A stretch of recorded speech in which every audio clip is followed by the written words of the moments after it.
मोहम्मद कौसर हसन मजीदी जी, आप मुझे सुन पा रहे हैं? कौसर साहब देखिए, जिस तरह से अक्सर हमने देखा है, अगर किसी तरह का कुछ विवाद है और अगर एक पक्ष ये मांग कर रहा है कि वहां पर दूध का दूध पानी का पानी होना चाहिए, अगर वो भी दावा कर रहा है उस जगह पर जहां पर आप लोग का पहले से अधिकार है, तो अगर किसी तरह से हम देखते हैं, अगर घर के अंदर भी अगर किसी तरह की बेटों में समस्या हो रही है, तो पिताजी उस समस्या का समाधान करते हैं, दोनों से बातचीत करते हैं और समस्या का समाधान करते हैं। देश में कानून है, अगर कोई किसी चीज पर अगर दावा कर रहा है, अगर वो चीज कानून के तहत अगर सुलझ जाए तो बेहतर होगा, ना कि सियासत या फिर हिंसा के तहत, क्योंकि इससे माहौल जरूर खराब होगा। लेकिन यहां पर आप क्या देख पा रहे हैं?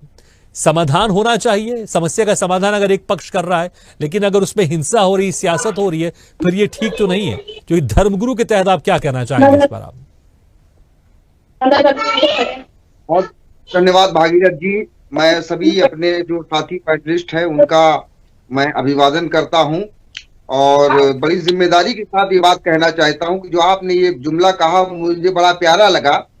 कि अगर कोई विवाद है तो उसका समाधान ढूंढने के लिए अगर कोई विवाद लाया गया है तो मतलब जो है उसकी सच्चाई तक जाना चाहिए, बिल्कुल जाना चाहिए। लेकिन ये एक सबसे बड़ा प्रश्न है, बल्कि उसको यदि हम उसकी तुलना ये करें कि वो यक्ष प्रश्न है, तो वो यक्ष प्रश्न ये है कि आखिर ये कब तक मुकदमे लाए जाते रहेंगे और कहां कहां मुकदमे लाए जाएंगे। पहली बात तो ये कि दूसरी बात ये है कि एक प्रक्रिया न्यायिक प्रक्रिया होती है, अगर वो न्यायिक प्रक्रिया की तरह चले तो कोई बात नहीं, लेकिन उसका जिस तरीके के साथ जो है वो एक ट्रायल कोर्ट में होता है, दूसरा जो है वो मीडिया पे ट्रायल होने लगता है, बड़े बड़े बयानवीर आकर के वो बयानों को दे देते हैं, तो उन बयानों का जो प्रभाव पड़ता है वो जाहिर सी बात है कि सामाजिक सौहार्द पर उसका प्रभाव पड़ता है। दूसरी बात है जिस तरीके से की घटना हुई, देखिए सियासी जमात का तो काम ही है सियासत करना, हर मुद्दे पर उनको अपनी बात कहना, चाहे सत्ता हो, सत्ता को अपनी बात कहनी है, विपक्ष को अपनी बात कहनी है।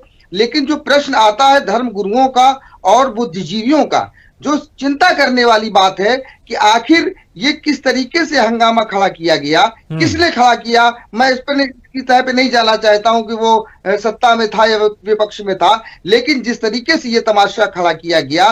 मुकदमे के नाम पर और आनंद फानंद सर्वे के नाम पर, जिस तरीके से नौजवान उत्तेजित किए गए या उनको भ्रमित किया गया या भरमाया गया या गरमाया गया, वो सड़कों पर आए, सड़कों पर आने के बाद किस तरीके से वो समय से पहले काल के गाल में समायोजित हो गए। वो नौजवान जो 17 साल के थे, 18 साल के थे, अपने दिलों पर हाथ रख करके हर शख्स को ये जवाब खुद तलाश करना चाहिए, क्योंकि सत्ता आज किसी की है, कल किसी की होगी, और क्या कहते हैं, हुकूमत आज किसी की है, कल किसी की होगी, सियासत किसी की है, किसी की होगी। लेकिन अपने दिल पर हाथ रख करके ये सवाल खुद से करना चाहिए कि वो जो 17-18 साल के नौजवान थे वो आगे चल करके इस मुल्क के लिए कुछ कर सकते थे। ये उनकी हत्या हुई। मैंने जब मैं पढ़ता था तो मैंने एक लेसन पढ़ा था, उस लेसन का नाम था सीमा रेखा, शायद हाई स्कूल में मैंने पढ़ा था। तो सीमा रेखा में एक शब्द कहा गया कि ये जो जनहानि हुई है ये जनहानि नहीं हुई है, ये वास्तव में देश की हानि हुई है। संभल में जो हुआ है या अजमेर शरीफ में जिस तरीके से जो है वो 850 साल की विरासत पर जो हिंदू मुस्लिम संस्कृति एकता की और हमारी गंगा जमुना तहजीब की विरासत है, सरकार सैयदना गरीब नवाज रहमतुल्लाह ताला अलैह का आस्थाना, कौसर साहब, लेकिन अब ये खबर भी आ रही है, जहां पर हिंसा वाले जो जगह थी वहां से कुछ कारतूस मिले हैं और वो पाकिस्तानी कारतूस के खोखे हैं। वो यहां पर अभी तक तो हम कुछ चीजों को एक दूसरे एंगल के तहत देख रहे थे, लेकिन अब यहां पर पाकिस्तानी कनेक्शन भी सामने आ रहा है। जो वहां पर खोखे पाए गए हैं वो पाकिस्तानी कारतूस के खोखे मिले हैं वहां से। इस पर आप क्या कहना चाहेंगे? देखिए, मैं तो आपको एक बात बताना चाहता हूं, शायद इस पैनल में बैठे हुए लोग जानते हो, स्वदेश न्यूज चैनल तो हमारे विषय में जानता है कि मैं और मेरा संगठन सूफी खानका एसोसिएशन लगातार ऐसी गतिविधियों के बारे में आवाज उठाते चले आ रहे हैं। निश्चित तौर पे भारत के अंदर ग़ज़वा हिंद नामक एजेंडा चलाया जा रहा है, इसमें कोई दो राय नहीं, और कहीं ना कहीं उसके तार इसमें जुड़े हो सकते हैं। और ये भी कोई कमाल की बात नहीं है कि हमारे यहाँ एक वर्ग के कुछ लोग खुलेआम पाकिस्तान के आतंकवादियों का, वो पाकिस्तानी आतंकवादी जो ग़ज़वा हिंद के नाम पर कश्मीर में जिहाद के फतवे जारी करते हैं, ऐसे मुल्ला मौलवियों के समर्थक भारत में बैठे हुए हैं और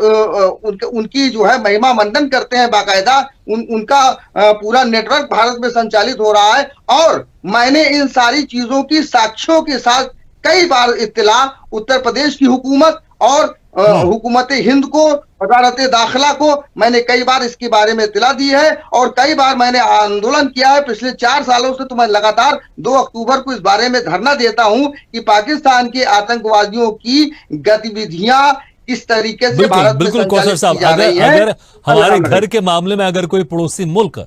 जो अक्सर हमारे देश में आतंकवाद फैलाने की कोशिश करता है, अगर उसका कनेक्शन आ रहा है तो वाकई एक गंभीर विषय है कि आखिर ऐसा क्यों। ठीक है कौसर जी, देखिए मैंने पहले भी कहा था, ठीक है, अगर समस्या है, समस्या का समाधान बातचीत से होगा, लेकिन एग्रेशन कम से कम नहीं होना चाहिए, ना राजनीतिक स्तर में होना चाहिए, ना यहां पर धार्मिक स्तर में होना चाहिए, क्योंकि अगर यहां पर विरोध है, ठीक है, लेकिन अगर गुस्सा दिखाया जाएगा तो मुझे लगता है यहां पर बातचीत भी सही तरह से नहीं हो पाएगी। बातचीत से ही हर चीज का समाधान निकलता है, लेकिन कम से कम उस बातचीत में भी संयम बरतना आवश्यक है। कौसर जी,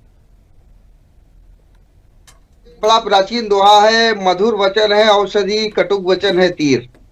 अगर हमारे वचन मीठे हैं, हमारी भाषा मीठी है, हमारे बोलचाल अच्छे हैं, तो बड़े से बड़े मुद्दे सुलझ जाते हैं। और ये तो दुनिया का इतिहास रहा है कि बड़े से बड़े विवाद जो भी हुए हैं उनका निस्तारण जो है वो तो टेबल पर ही हुआ है।